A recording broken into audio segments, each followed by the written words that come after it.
পবিত্র ঈদুল আজহা উপলক্ষে আজ জাতীয় ঈদগাহ ও জাতীয় মসজিদ বায়তুল মোকাররমে ঈদুল আজহার জামাত অনুষ্ঠিত হয়েছে।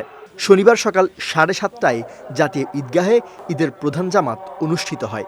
জামাতে অন্তর্বর্তী সরকারের প্রধান উপদেষ্টা অধ্যাপক মোহাম্মদ ইউনুস, উপদেষ্টা পরিষদের সদস্যসহ সর্বস্তরের হাজারো মানুষ নামাজ আদায় করেন।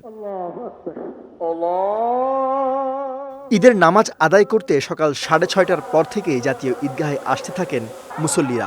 এদিন সব ধরনের শ্রেণী, পেশা, আর্থিক অবস্থান ভুলে পাশাপাশি দাঁড়িয়ে সবাই নামাজ আদায় করেন। প্রথমবার এবার ঈদগাহ নামাজ পড়ার অনুভূতি হলো, তাহলে আলহামদুলিল্লাহ।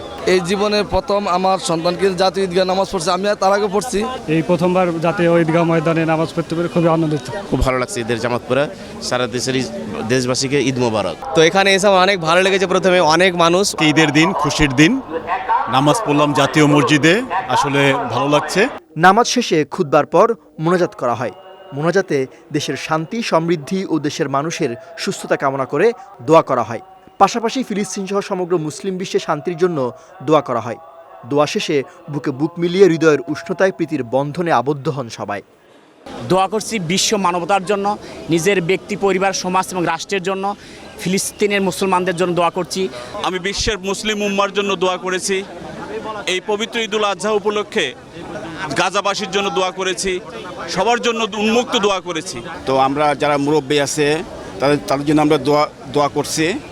দেশের জন্য, বিশেষ করে যারা মুসলিম উম্মা আছে, বিশ্বের মুসলমানরা যে আজকে অশান্তিতে আছে, নির্যাতিত আছে, এদের জন্য আমরা দোয়া করেছি। তা আমি বললাম যে আল্লাহ, দেশের এই অচল অবস্থাটা তুমি দূর করে দাও, দেশে একটা শান্তিপূর্ণ অবস্থা বিরাজ করে দাও, যেটা তোমার হাতে আছে। এবার জাতীয় ঈদগাহ ময়দানে প্রায় 35,000 মুসল্লির ঈদের নামাজ আদায়ের ব্যবস্থা রাখা হয়েছিল। নারীদের জন্য আলাদা নামাজ আদায়ের ব্যবস্থা ছিল। নিরাপত্তা নিশ্চিত ছিল পুলিশ, র্যাব ও অন্যান্য আইনশৃঙ্খলা রক্ষাকারী বাহিনীর সতর্ক অবস্থান। সৈয়দ নওশাদ, বিজয় টিভি, ঢাকা।